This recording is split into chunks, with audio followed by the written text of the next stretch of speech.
Hello મિત્રો, કેમ છો? આશા કરું કે તમે બધા મજામાં જ છો અને આપણે પણ મજામાં જ છીએ. મિત્રો, હું મહીસાગરથી દ્વારકા તરફ જવાનો છું. એટલે મહીસાગરથી દ્વારકા સુધી જે સારા લોકેશનો આવશે તેના વિડીયો આપણે બનાવવાના છીએ. એટલે કે જે દરિયા કિનારાના વિસ્તારો છે તે આપણે વધારે કવર કરવાના છીએ. સાથે સાથે મંદિરો જોવાલાયક છે તેવા મંદિરો પણ કવર કરીશું. અને બીજું કે ત્યાંના જે ગામડાઓ કેવા છે, પછી કેટલાક બીચ કે જે દરિયા કિનારાના જે બીચ છે તે પણ કવર કરવાના છીએ. અને સાથે સાથે ઘણું બધું આપણે કવર કરવાના છીએ.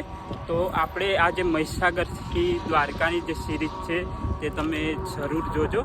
અને હાલ હું છું સેવાલિયાથી ડાકોર તરફ જે રસ્તો જાય તે રસ્તા પર છું. આ છે રેલમાર્ગ અને આગળ જે દેખાય તે છે રસ્તો. તો તે રસ્તેથી આપણે જઈ રહ્યા છીએ. અને બીજું કે હાલ હું જે સ્થળ કવર કરવાનો છું તે ગલતેશ્વર મહાદેવ મંદિર છે અને તે મહીસાગર નદી કિનારા પર આવેલું છે. તો તે પણ જોવાલાયક છે. તો આપણે ત્યાંથી શરૂઆત કરવાના છીએ. તો અહીં આ દેખાય તે રસ્તો છે. તો ચાલો આપણે ધીરે ધીરે આગળ વધીશું. મિત્રો, આ જે છે તે સેવાલિયા તરફ જઈ શકાય અને આ બાજુ છે તે આપણે ડાકોર તરફ જઈ શકાય.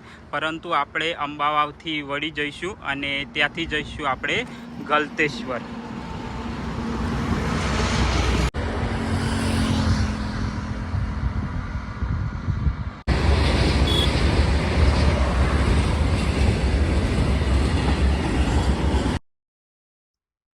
અહીં કપડવંજ, ઠાસરા અને આણંદની આસપાસના જે વિસ્તારો છે ત્યાં તમને ખેતીમાં મોટે ભાગે તમાકુની ખેતી વધારે જોવા મળે છે. અહીંથી ડાકોર છે તે 13 કિલોમીટર, નડિયાદ 48 કિલોમીટર અને આ બાજુ છે ગલતેશ્વર. અને આપણે ગલતેશ્વર લગભગ 5 કિલોમીટર થાય છે. અંબાવાવ અહીંથી આ બાજુ જે રસ્તો વળશે ત્યાંથી આપણે આગળ વધીશું.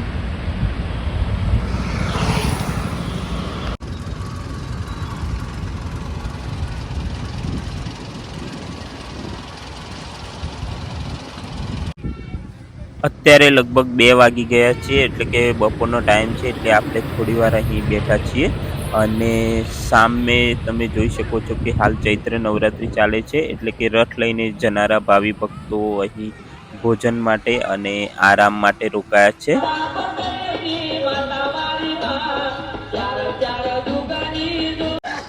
તો મિત્રો, આપણે પોતાનું વાહન પાર્ક કરી અને ત્યાર પછી આગળ વધી રહ્યા છીએ. અહીં વાહન પાર્ક કરવાનો અલગ અલગ ચાર્જ લે છે. બાઇકનો 10 રૂપિયા ચાર્જ લીધો છે મારી પાસે. અને અહીં આજુબાજુ નાની નાની તમને દુકાનો પણ જોવા મળશે, નાની એવી હોટલો પણ જોવા મળશે.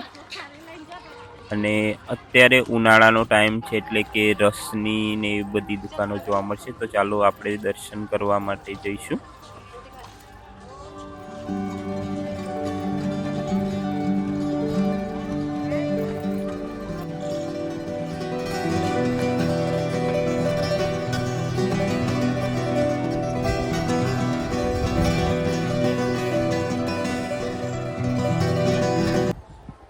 મંદિરની સાથે સાથે એક અહીં ધર્મશાળા પણ આવેલી છે અને તે પણ ખૂબ જ જૂની છે. તેના બાંધકામ પરથી લાગે છે કે તે ખૂબ જૂની છે.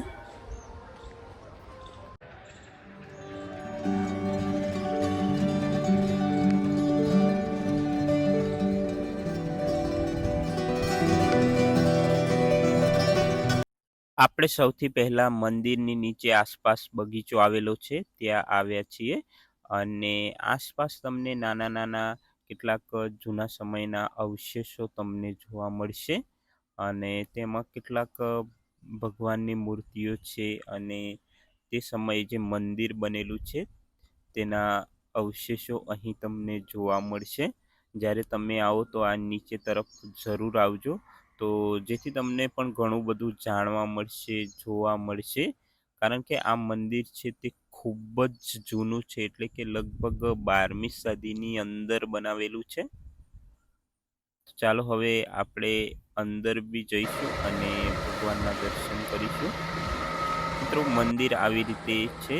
એટલે કે નીચેના ભાગમાં આવેલું છે, તમે જોઈ શકો છો.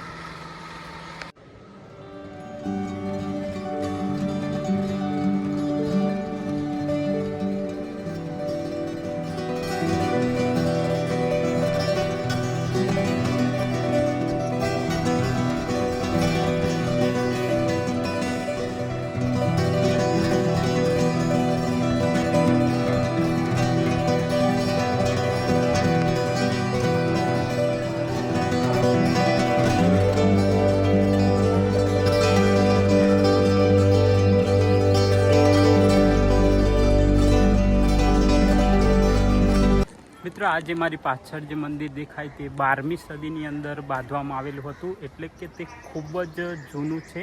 અને એવું કહેવાય છે કે 12મી સદીની અંદર કુમારપાળ નામનો રાજા થઈ ગયો, તે સમયે આ મંદિર બાંધવામાં આવેલું હતું. અને આ મંદિર છે તે મહીસાગર અને ગળતી નદીના નજીક આવેલું છે, એટલે કે જ્યાં આ બંને નદીઓ ભેગી થાય છે, સંગમ થાય છે, તે જગ્યાએ આ મંદિર આવેલું છે.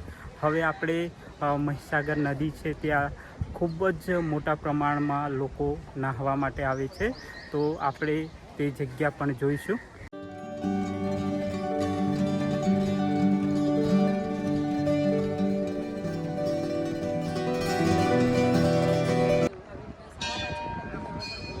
મંદિરની નજીક આવો બગીચો પણ આવેલો છે. જો તમે બપોરના ટાઈમે આવો તો અહીં શાંતિથી બેસી પણ શકો છો. હવે આપણે જે મહીસાગર નદી છે જ્યાં લોકો નાહવા માટે આવે છે તે જગ્યાએ જઈશું, તો વિડીયો એન્ડ સુધી જરૂર જોજો, બહુ જ મજા આવશે. અને ઉનાળાની અંદર તમે આવશો તો અહીં નાહવાની પણ બહુ જ મજા આવે છે. અને તો ચાલો આપણે ત્યાં જઈશું.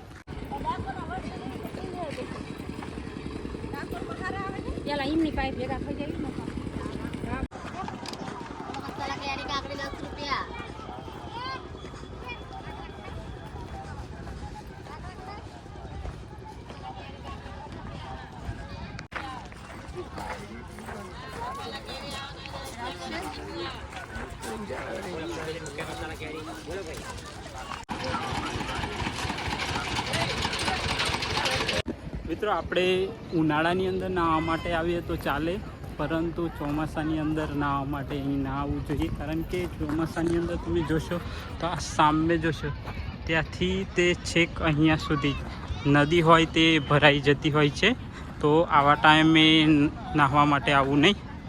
અને જ્યારે પણ તમે નાહવા માટે આવો તો પોતાની સેફટી ધ્યાનમાં લેવી, અને કારણ કે ઊંડું કેટલું છે તે જોવું જોઈએ અને તે ધ્યાનમાં રાખીને જ નાહવું જોઈએ.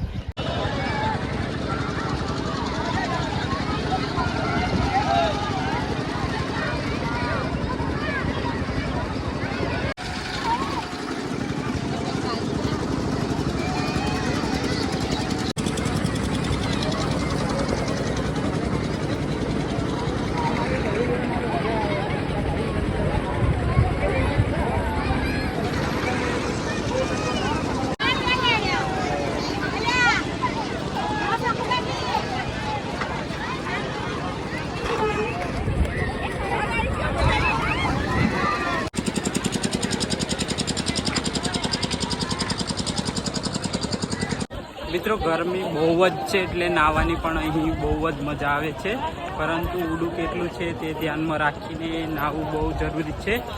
તો આપણે પણ નાહવા માટે યોગ્ય જગ્યા હોઈએ છીએ. મિત્રો, લેડીઝ માટે પણ કપડાં બદલવાની સુવિધા છે. અને આપણે છેલ્લે આવ્યા છીએ લાસ્ટ. મિત્રો, જ્યારે આપણે ઘરેથી નીકળ્યા ત્યારે નાહવાનો કોઈ પ્લાન જ નહોતો, પરંતુ અહીં આવ્યા પછી નાહવાનો પ્લાન કરી દીધો. કારણ કે આ બધાને જોઈને ઈચ્છા થઈ ગઈ કે ચલો આપણે પણ નહીએ, અને તમે પણ નાહવા માટે આવજો. અને ખરેખર પાણી થોડું ઓછું છે, છીછરું છે, એટલે નાહવાની પણ બહુ મજા આવે છે. અને ઉનાળાનો ટાઈમ હોય એટલે ઠંડા પાણી નાહવાની બહુ જ મજા આવે.